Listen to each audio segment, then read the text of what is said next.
Assalamualaikum warahmatullahi wabarakatuh.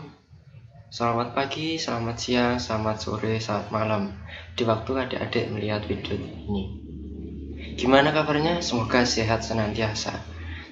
Untuk pada era pandemi ini diharapkan adik-adik untuk tetap jaga jarak dan jaga untuk kesehatannya sesuai dengan protokol kesehatan. Untuk pada pertemuan pertama kali ini kita akan membahas tentang transformasi geometri, di mana transformasi geometri itu terdapat dibagi lagi menjadi 4, yaitu translasi, dilatasi, refleksi, dan rotasi.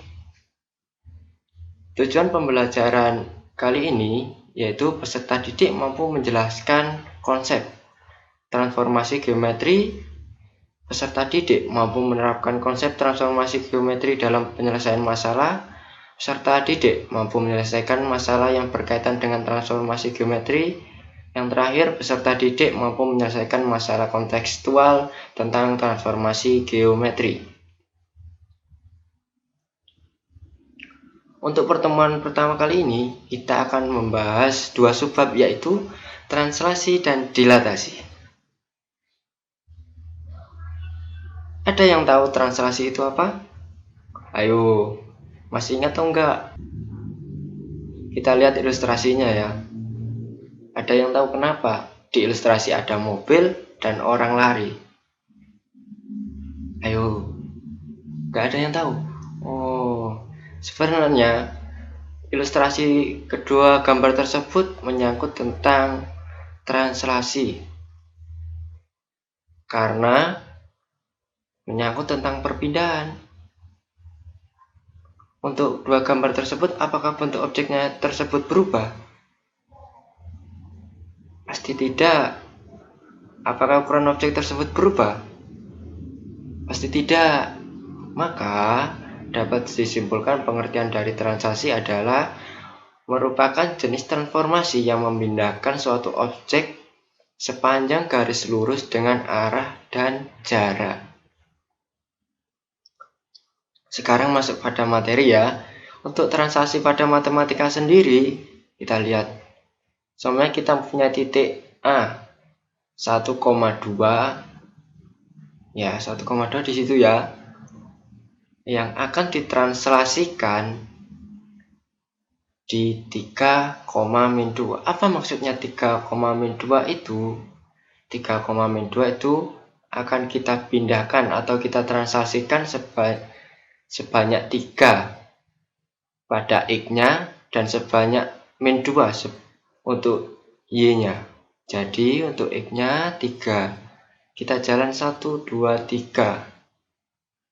Lalu untuk Y-nya karena dikurang 2 jadi kita turun ke bawah, jadi dikurangi 2. Jadi akan mendapatkan titik bayangannya 4,0 atau mempunyai rumus A dalam kurung X, Y ditranslasikan oleh A, B, maka mendapatkan A aksen. A aksen itu sama dengan bayangan dengan rumus X plus A, Y plus B.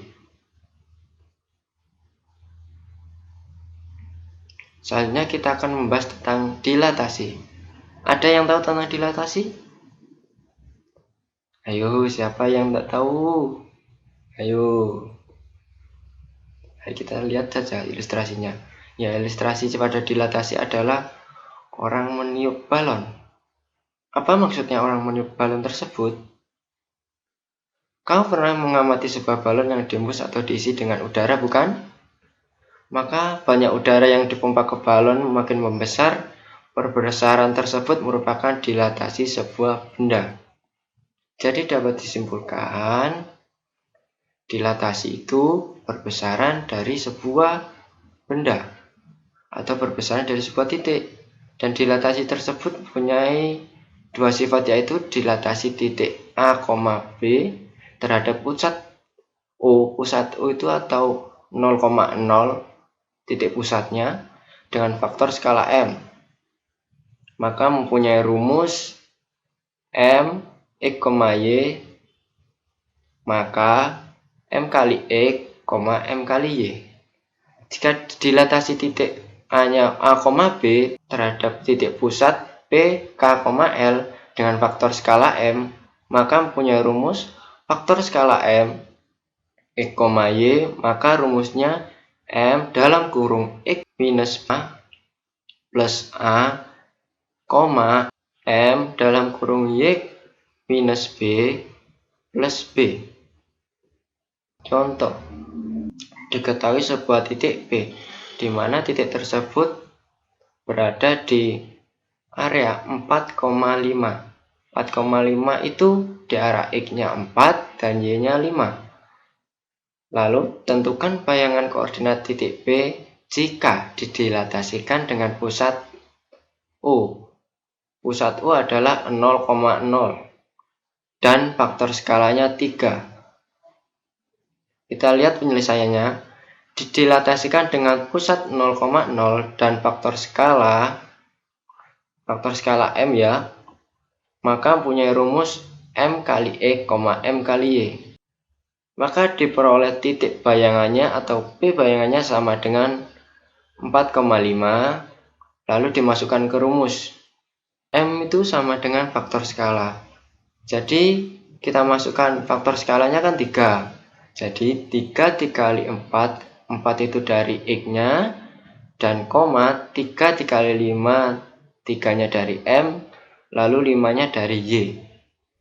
Lalu sama dengan didapatkan 12,15. Atau titik bayangan tersebut berada di titik 12,15 yang berarti 12 di X, 15-nya di Y. Setelah memperoleh beberapa materi dari 2 materi tersebut, ayo adik-adik harus belajar juga. Ini ada 2 latihan dan harus dikerjakan ya, untuk melatih adik-adik di rumah supaya tidak lupa dengan apa yang telah dijelaskan tadi. Terima kasih untuk pertemuan kali ini. Mohon maaf kurang lebihnya. Wassalamualaikum warahmatullahi wabarakatuh. Tetap semangat dan jaga kesehatan, jaga jarak. Ingat protokol ya.